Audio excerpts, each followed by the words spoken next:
Hello प्यारे बच्चों, good evening. How are you? I hope you will be fine and okay. I am also fine and okay. I welcome you in SSP Academy. जैसा कि आप जान रहे हैं कि मैं ग्रामर इधर शुरू किया हूं। ग्रामर में मैंने नाउन को कवर किया है। नाउन के बाद दूसरा आपका महत्वपूर्ण जो खंड शुरू होता है वो प्रोनाउन का है। प्रोनाउन जिसे आप हिंदी में सर्वनाम कहते हैं। जो शब्द नाउन के बदले प्रयुक्त किया जाता है उसे ही हम प्रोनाउन कहते हैं। यहां डेफिनेशन दिया गया है आपके सामने। A pronoun is a word. Pronoun एक वो शब्द है used in place of a noun, जो एक नाउन के स्थान पर प्रयोग किया जाता है। आखिर ग्रामर में प्रोनाउन की आवश्यकता क्यों पड़ी? क्योंकि बार बार किसी नाउन का प्रयोग करने से वाक्य की खूबसूरती खत्म हो जाती है। इसलिए वाक्य में नाउन के बदले प्रोनाउन का प्रयोग करने से वाक्य की खूबसूरती बढ़ जाती है। तो प्रोनाउन का मतलब एक तरीके से होता है फॉर ए नाउन। छोटी भाषा में समझिए, फॉर ए नाउन के लिए जिस शब्द का हम प्रयोग करते हैं दैट इज प्रोनाउन। जैसे राम का नाम लिया तो ही का प्रयोग करोगे, सीता का नाम लिया सी का प्रयोग करोगे, बॉयज का नाम ले लिया दे का प्रयोग करोगे, किसी निर्जीव वस्तु का किताब का नाम ले लिया इट का प्रयोग करेंगे। तो इस तरीके से प्रोनाउन का बड़ा ही महत्वपूर्ण स्थान है। जो नाउन के रिप्लेस हम उसको यूज करते हैं। तो अभी नाउन आपके पास 9 प्रकार के हैं। ये प्रोनाउन आपके पास 9 प्रकार के हैं। तो जिस प्रकार से आपने नाउन को 5 प्रकार देखा था, उसी प्रकार से आप प्रोनाउन को 9 काइंड्स इसके देखेंगे। तो यहां पर जो प्रोनाउन है आपके वो 9 प्रकार के हैं। पहला, जिसे पर्सनल प्रोनाउन कहते हैं।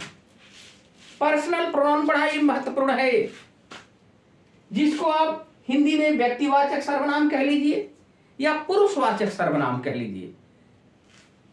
जैसे आपका होता है pronoun I, my, me, we, our, us, you, your, you, he, his, him, she, her, it, its, it, they, their, them.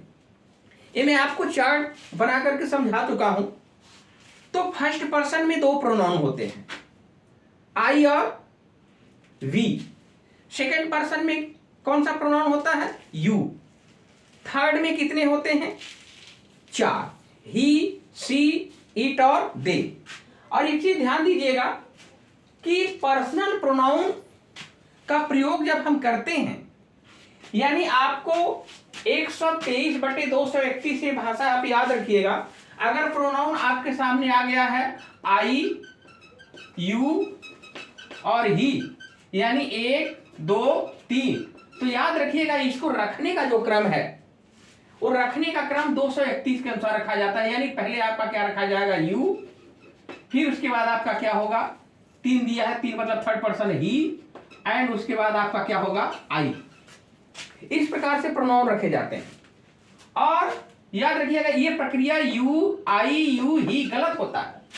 आपके सामने जो प्रक्रिया होता है यू, ही एंड आई, और अंतिम में आई आता है तो इसको बहुवचन मान करके सहायक क्रिया लगाते हैं। जैसे इसके आगे सहायक क्रिया लगाना हो तो आर, रीडिंग। ठीक है, रीडिंग आवर लेसन। कहने का मतलब कह रहा है कि वह, तुम, वह और मैं अपने पाठ को, यानी ये यू, ही एंड आई को हम क्या मानते हैं? बहुवचन वी मान करके हम आगे का कार्य करते हैं। तो यानी आई को मान करके यहां मत रखिए, इसको वी माना गया है। तीनों पर्सन को यू, ही एंड आई को वी माना जाता है, तभी आर रखते हैं हम यहाँ पर। रीडिंग और अपने की अंग्रेजी क्या हो जाएगा? क्योंकि वी माने हैं तो अपने की अंग्रेजी क्या हो जाएगा? तो ऐसे आई के साथ अपने की अंग्रेजी आप माई लिखते हो, वी के साथ अपने की अंग्रेजी आप अवर लिखते हो, यू के साथ अपने की अंग्रेजी आप योर लिखते हो, ही के साथ अपने की अंग्रेजी आप हिज लिखते हो, सी के साथ अपने की अंग्रेजी हर लिखते हो, इट के साथ अपने की अंग्रेजी इट्स लिखते हो, और दे के साथ अपने की अंग्रेजी दियर लिखते हो। तो ये पर्सनल प्रोनाउन होता है।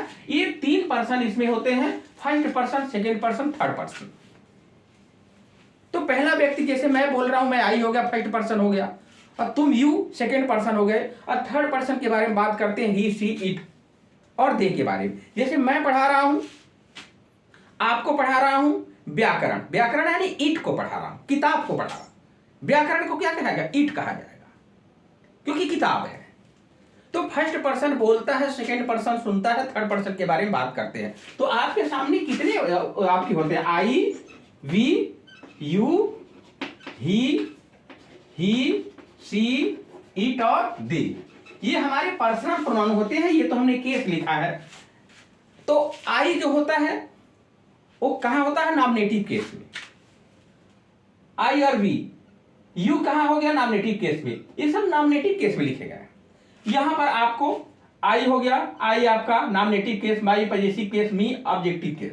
अब वैसे आपका वी नॉमिनेटिव हो गया, अवर हो गया, पजेसिव हो गया, ये हो गया ऑब्जेक्टिव। वैसे आपका यू हो गया, नॉमिनेटिव हो गया, पजेसिव हो गया, ऑब्जेक्टिव हो गया। ही, हिम, ऐसे नॉमिनेटिव,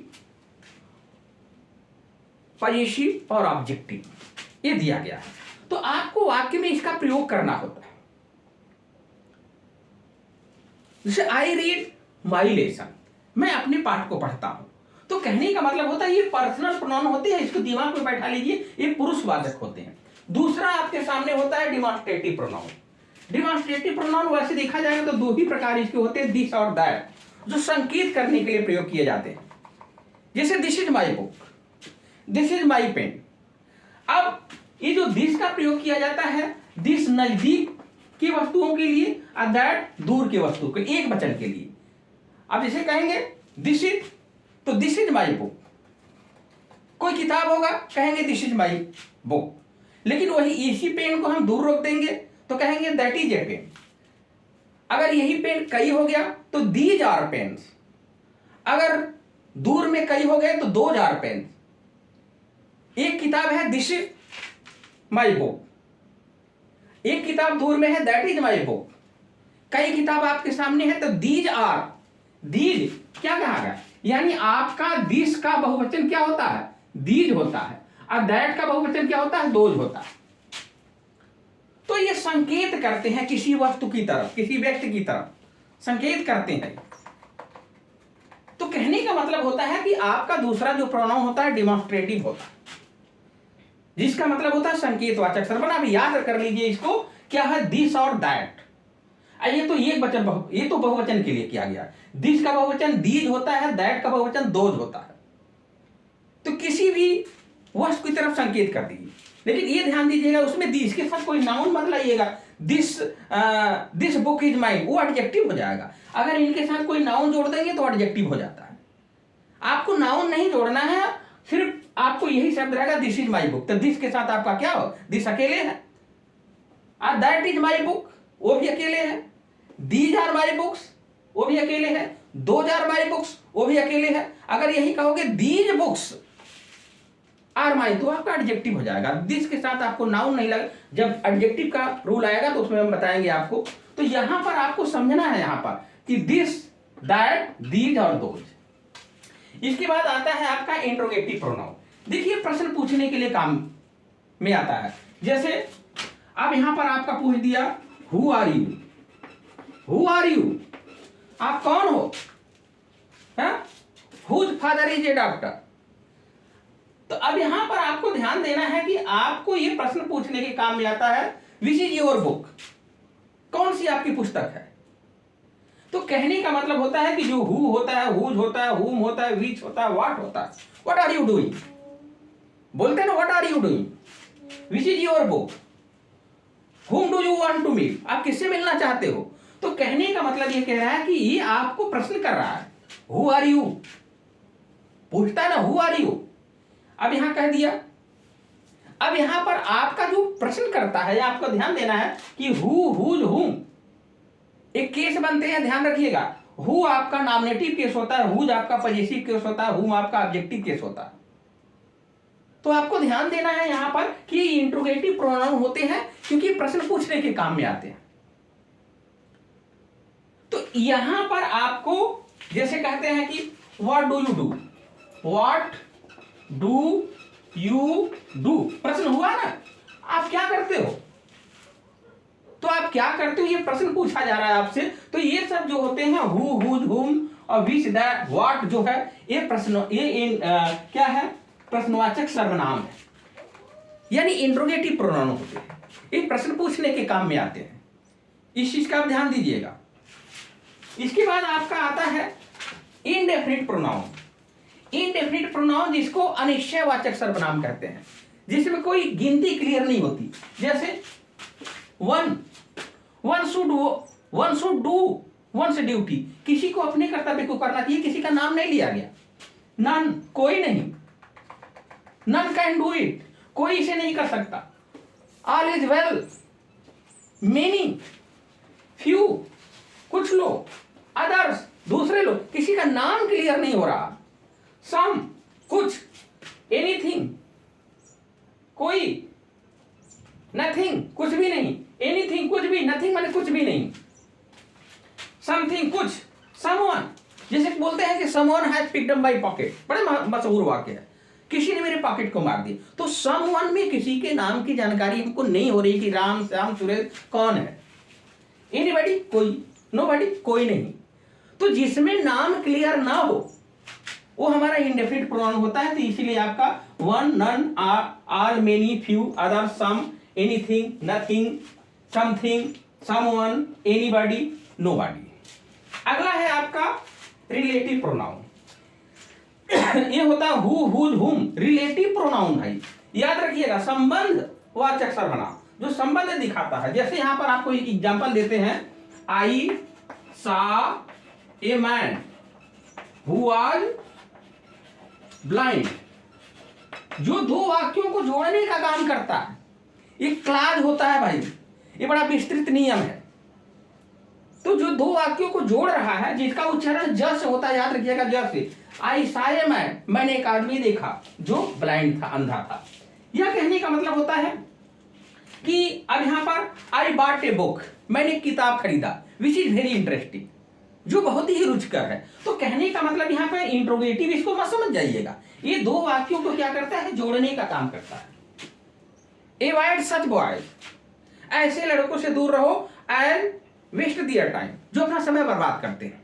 तो यहां पर यहां जो के लिए आएगा, ये एग्जाम्पल आएगा। तो एग्जाम्पल में आपको हम नेक्स्ट में बताएंगे, अभी तो आपको सिर्फ इंफॉर्मेशन दे रहे हैं इसके बारे में, आपको वाक्य देकर के हम समझाएंगे, अभी तो आपको पूरी सूचना देनी है। ठीक है, तो आज की वीडियो में आप सिर्फ इतना याद रखो कि आपके पास 9 प्रोनाउन होते हैं, और 9 कौन कौन से होते हैं ये जानकारी करिए। नेक्स्ट डे पे आपको एग्जाम्पल के माध्यम से आपको समझाएंगे हम। ठीक है, अब यहां पे आ गया, तो ये आपका क्या, दो वाक्यों को जोड़ने का काम करता है। अब देखिए यहां पर डिस्ट्रीब्यूटिव प्रोनाउन होता है, जिसको विभाग सूचक कहते हैं, आइदर, नाइदर, ईच। तो आइदर नाइदर जो का प्रयोग होता है दो में से, दो के लिए होता है आइदर। ईच का दो से अधिक के लिए प्रयोग करते हैं। जैसे ईच आ गया, ईच ऑफ बॉयज, तो ईच ऑफ बॉयज यानी लड़कों में से प्रत्येक, ईच ऑफ गर्ल्स लड़कियों से प्रत्येक। और याद रखिए एक वचन मानते हैं इसको, यानी प्रत्येक को। ईच का मतलब क्या होता है भाई, प्रत्येक, एक एक। Each of boys is ready, each of girls is ready. Is लगाएंगे, आर मत लगा दीजिएगा, ठीक है। ऐसे आइदर ऑफ, दो में से, आइदर ऑफ टू, तो नाइदर ऑफ टू। तो कहने का मतलब होता है कि ये आइदर और नाइदर का प्रयोग किसके लिए प्रयोग करते हैं, दो के लिए। और दो से अधिक की संख्या हो गई तो आप क्या करेंगे, ईच का प्रयोग करेंगे। ठीक है, तो ये विभाग होता है। और रिफ्लेक्सिव प्रोनाउन, रिफ्लेक्सिव और एम्फैटिक प्रोनाउन को थोड़ा ध्यान दीजिएगा आप, क्या है अंतर इसमें देखिएगा। जब हम क्रिया के पहले रखते हैं, जैसे यहां पर एग्जांपल के माध्यम से आपको दिखा देते हैं, जैसे I did it my self. अगर आप क्रिया के बाद स्वयं की अंग्रेजी जो होती है, जैसे क्या बताया ना, निजवाचक, जैसे I did it my self, मैंने इसको स्वयं किया। अगर अंतिम में लगाते हो माई सेल्फ, आवर सेल्फ, वाक्य के अंतिम में, यानी myself, ourself, yourself. Yourself एक वचन भी होता है, बहुवचन के लिए भी होता है। Your self, him self, her self, it self, them self. तो अंत में लगाओगे तो समझो क्या है वो, रिफ्लेक्सिव प्रोनाउन है।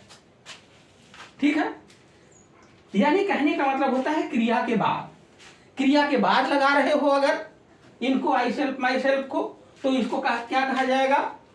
Reflexive pronoun. मैंने स्वयं इस कार्य को किया, लेकिन जब कर्ता के पास स्वयं रख दोगे, जैसे कह दोगे इसी चीज को, आई माई सेल्फ डिड इट, यानी थोड़ा यहां प्रेशर ज्यादा हो गया, मैंने स्वयं इसको किया, यानी करते, यानी क्रिया के पहले रख दोगे तो क्या हो जाएगा? एम्फैटिक हो जाएगा, जोर ज्यादा हो जाएगा भाई। जब भोजन कोई पकाया है, आपने पकाया है, घर में कोई आके कहा कि मैंने पकाया, नहीं कहोगे मैंने बनाया, आई माई सेल्फ कुक्ड फूड, तो मैंने स्वयं भोजन को पकाया। तो जब आप क्रिया के पहले रख दोगे, डिड आपकी मुख्य क्रिया है, क्रिया के पहले माई सेल्फ रखोगे, तो यहां पर इसको क्या मानेंगे हम? क्या मानेंगे यहाँ? एम्फैटिक। लेकिन अगर अंत में रख दोगे तो क्या मानेंगे? रिफ्लेक्सिव।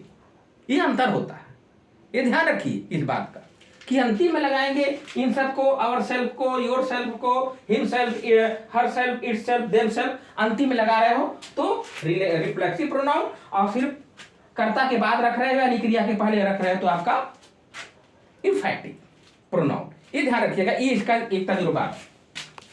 अंतिम में होता है reciprocal pronoun, each other, one and the. दो के लिए प्रयोग करते हैं भाई ईच अदर, और दो से अधिक के लिए क्या करते हैं? One and the.